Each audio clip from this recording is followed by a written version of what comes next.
Hey guys, welcome back to my channel. I'm Amber with Helping the Good People.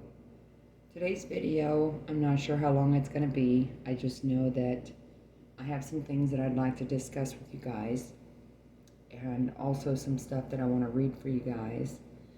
And I hope that you bear with me through it. And if you reach the end of this video, just give me a like to let me know that you listened to it all the way through. I don't know about you guys, but I've been going through a roller coaster of emotions and things over this at least last week. And it has been very trying on my mental state, but yet I'm still sitting here at my house in quiet. How many of you guys sit easily in quiet? I don't do so well when I'm sitting still and quiet. And that's been my problem, is to take time out from my mind, from my brain overload, and to just focus on how I'm feeling. So today I picked up a book, which for me, I haven't read in a while. I do a little bit of reading here and there, but I'm not committed to it as much as I used to be. Just like taking notes, doing research, things like that. I've kind of lost my zeal for it. How many of you guys out there have lost your zeal for things, such as reading or doing art projects, or how about writing? Well, then you found this video in the right time. I hope that what I have to say in this video gives some insight or some wisdom or some inspiration to someone out there. Because sometimes when I'm doing these videos, I feel like no one's going to listen. I feel like no one's going to care. But yet, when I do them and I put them out there, I get a lot of views or I get comments back, and it makes me feel like I'm not alone. So again, bear with me as I get through this message. To me, it's important, and I know that someone listening to this down the road, a year down the road, might need to hear it. So even though I've been going through a lot mentally, emotionally, psychologically, I've decided today that I was going to pick up a book. This book that I found is called The Power of Habit. I started reading through it, and it talked more about how habits are formed, but it also talks about the golden rule of thumb about how to change it. So I'm sitting here reevaluating some of the things that have been going on in my life and trying to understand how to break the cycle. The psychological, what I want to call fuckery. Forgive me for my language, but that is how I can explain it right now. It's the mental fuckery that we do to ourselves. The thoughts that go into our brains. The emotions that go with those thoughts. A lot of us think that we have control over that. But studies and statistics can show that that is not the case. Sometimes the habits are formed at such an early age that we're unaware that we're even doing it. Whether it be in our conversations with friends, family, co-workers, in relationships. Our habits, the way we respond, the way we react, is affecting us in so many ways that we're unaware that it's even happening. So, after reading this book, there are some things in there that started talking about, like stories about AA and how people and their stories have changed their whole entire lives.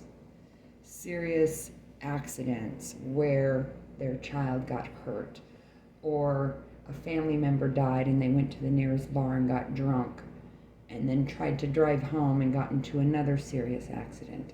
But it wasn't until the serious wake-up call happened that they decided to make an active change in their lives.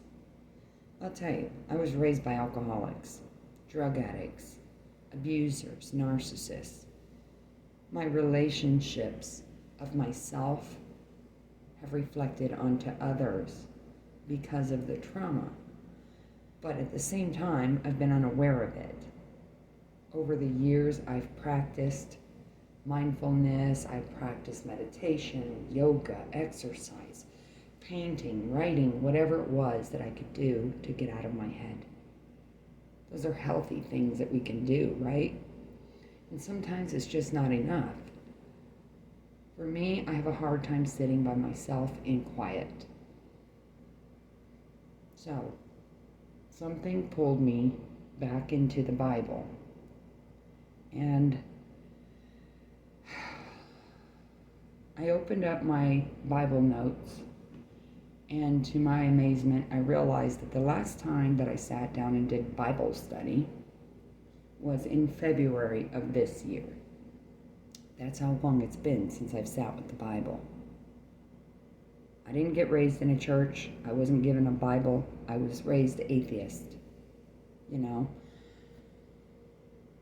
I used my gifts of discernment. I've used my gifts of inspiration to others. I've used my gifts of, working with victims and, how do I explain this? I've tried everything under the sun to help everyone else but myself. I guess that's the only way to put it. And I've been told for years that I got to start teaching what I preach, or doing what I preach. Does that make sense? How many of you guys out there are in the same boat? You're always people pleasing, or trying to impress other people, or trying to fit in where you know that you don't belong, or fitting into a group that is unhealthy for you, or going into a relationship that is not good for you. And we know that deep down inside, but we choose it because it's a habit. We don't know we're doing it sometimes. We just do it automatically. It's like our brains go in autopilot. Any of you guys relate? So what I've decided to do is I'd like to read for you guys. I started reading through my notes, my Bible study notes, and there's so much stuff in here that just fits with what I'm going through right now. And I used to read every single day from Proverbs. Whatever day it was, I read that proverb for the day. Of course, today is September 12th, 2023. I'm not going to read that because I have my notes. But what I realized is that this passage that I wrote back in February fits with today. So I want to read to you guys some of the notes in here. And maybe you can take something from it. Maybe it'll open your eyes to how you can move forward in your own life, or how to break a cycle in your own life that you're unhappy with. I've been cutting out a lot of people lately. I've been cutting out places, people, and things that have been disruptive in my life that I know for a fact now that is interfered. But I've also learned that I got myself exactly where I asked to be. So remember that. No one is to blame for your situation except for yourself. So once we take accountability and we learn to forgive ourselves for our own behavior, then we can move forward into the future and recreate a new habit, a new lifestyle, a new way of seeing things. And sometimes we have to rely on God or a higher power.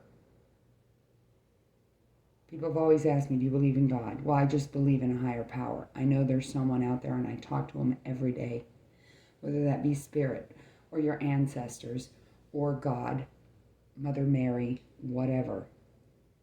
The whole purpose is to talk about it.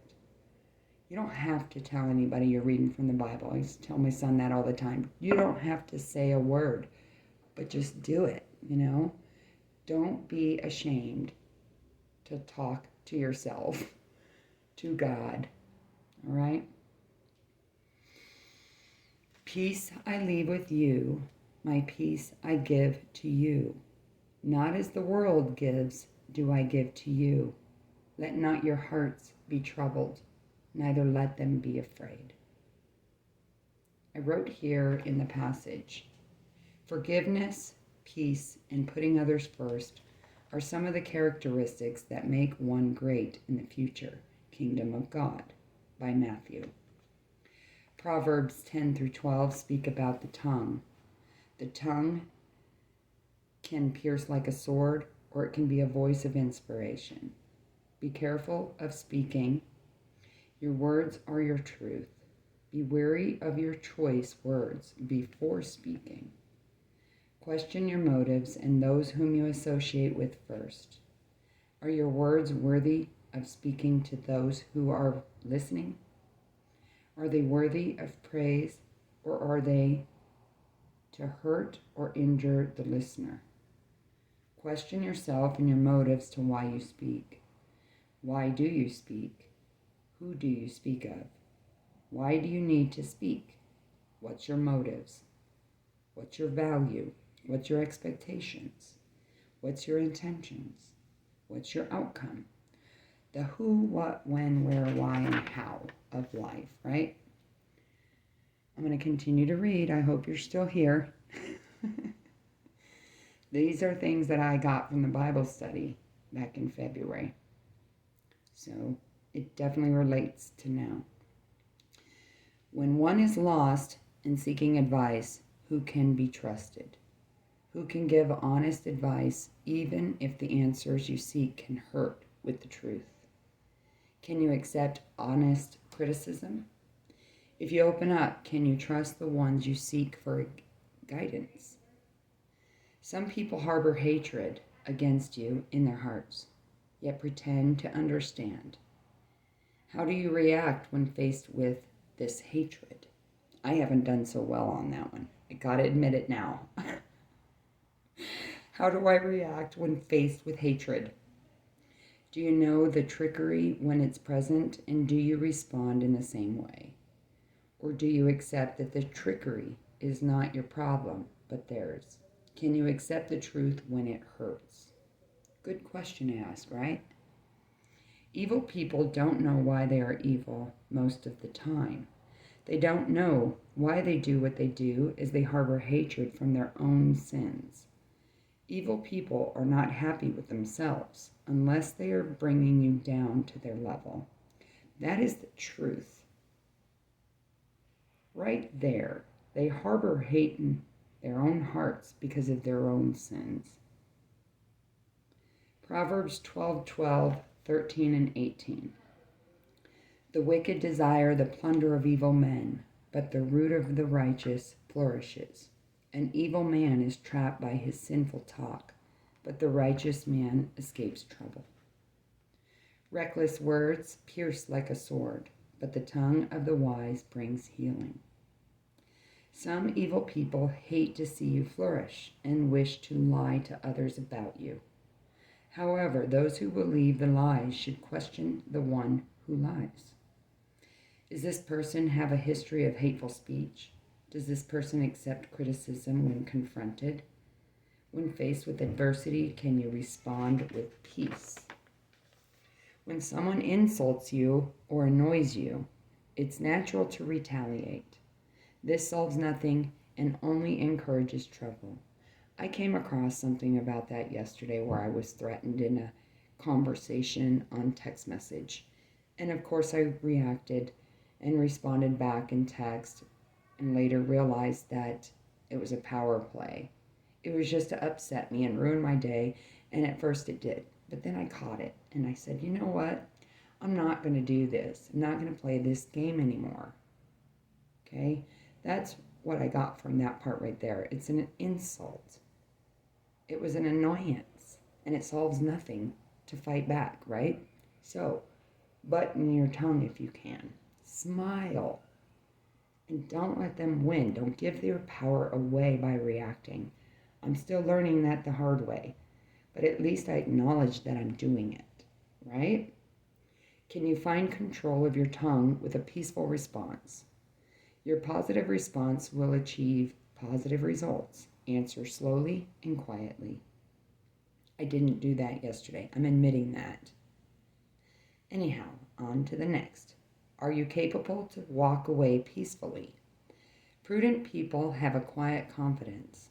Insecure or uncertain people feel the need to prove themselves, but prudent people don't have to prove anything. They know they are capable and get on with their work.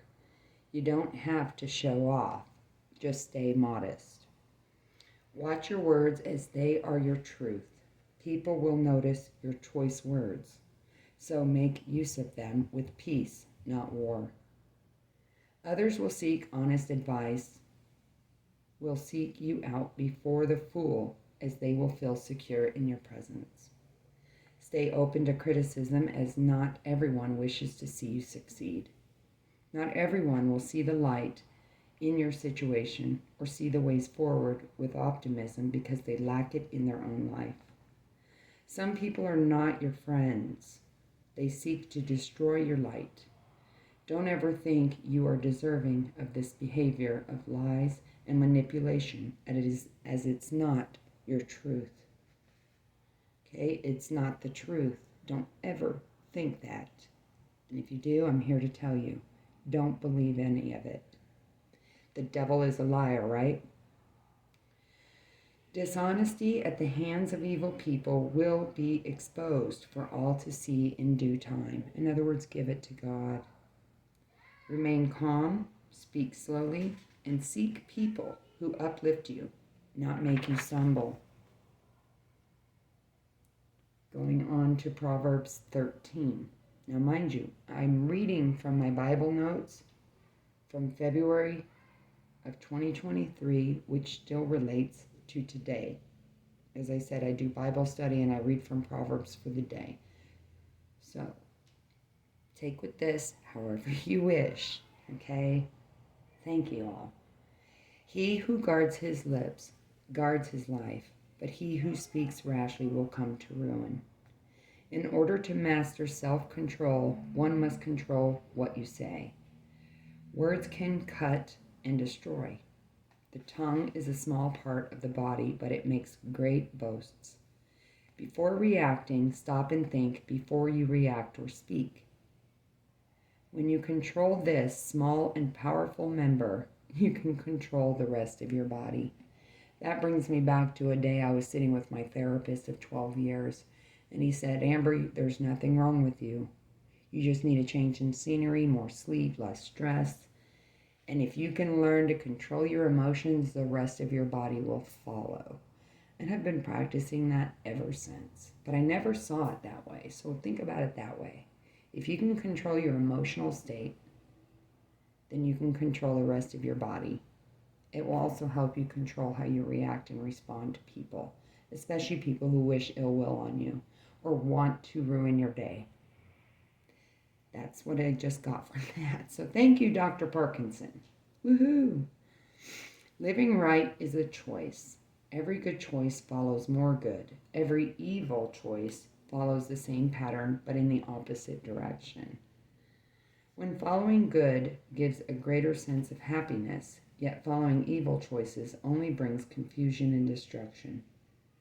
Think about consequences before making a choice. There's been many times where I didn't think about the consequences and I just reacted. And then I felt bad later and I cried about it or I vented about it. And then someone reminded me that I made the choice. So it fell back on me. We're talking about accountability now, okay? When seeking advice requires humility, such as I am wrong or I need advice, remember, humility brings healing. Don't allow your pride to get in the way. Pride is an ingredient for quarrels. Pride stirs up conflict and can divide people. So before speaking, before seeking advice, guard against pride. When people are constantly arguing, examine your life for pride. Be open to advice of others, ask for help when you need it, and be willing to admit when you are wrong or when you have made a mistake. That can be hard sometimes, right?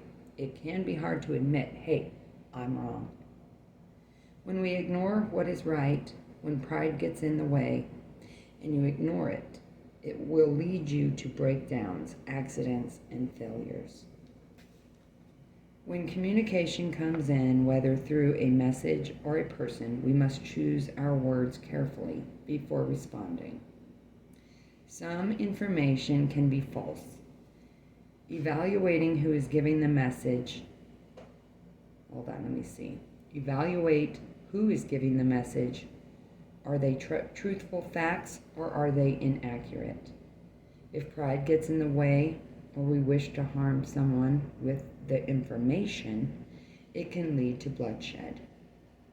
Always question where the information is coming from. Don't react before finding out what is being conveyed and by whom before responding. Like I said, some people are doing it just to push your buttons or to ruin your day because they're having a bad day or because they're upset. It's not because of something that you did per se. So again, don't allow that to ruin your day, all right? When we have a longing to be fulfilled, it is all in our nature of our desire. Sweet to the soul can be worthwhile, but when the goals are not worthy, we may lose the ability to assess it objectively. Are your goals worthy of, are they good or bad? And is it worth it? That's the question you have to ask yourself. Is this worth it? Is my sanity, my happiness, my good spirit nature for the day, is it worth it to react? Sometimes we have no control over it, but that's where we come into accountability and accept responsibility for the way we behaved, right? Sometimes when we think we want a certain desire, it can lead us to proceed forward in unhappy relationships, a wasteful purchase, or poorly conceived plan. Faithfulness is a virtue. Stubbornness is not. Check for pride in your desire. Do you want or need it? Is it for the good or bad? Is it righteous or wicked? Be careful who you associate with. Some friends are not your friends, and spending time with unruly people can make your relationship resemble each other. Choose friends that you want to be like. If you want honesty, find honest people. We don't realize how we speak and act becomes our surroundings, so choose wisely. Seek out older and wiser people. They do give good advice. Right here, there is a pros and cons list that I wrote here. Wisdom is first to the mind. Folly is reaction from the senses. Peace, freedom from disturbance. Evil men are trapped by sinful talk, but righteous men escape trouble. Good choices give you a greater sense of happiness, but bad choices brings confusion and destruction. Humility brings healing. Pride stirs up conflict, separates people. Faithfulness is a virtue. Stubbornness is not. Watch your tongue. Evaluate your friendships. Seek advice from wise counsel. Choose carefully who you trust. And most of all, question your motives, intentions, values, and outcome of what you are seeking. I'm going to leave you with a little poem. I think I actually started to write a song here. Maybe one day I'll be singing, but I put down, in my mind I let go of the beautiful disaster. Wind is blowing, but there's no one home. So leave your name and number. I'll call you back, my friend. I'll call you back, my friend. In my mind I let go of the beautiful disaster. I let go, yeah, I let go. Wind is blowing, but there's no one home, no one home. So leave your name and number. I'll call you back, my friend. I'll call you back, my friend.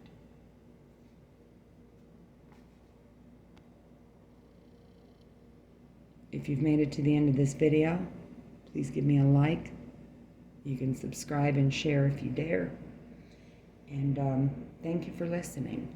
The intention for this video was not intended to hurt anyone. It was just to enlighten you, maybe in some area of your life that you're struggling with. Do you have a hard time biting your tongue?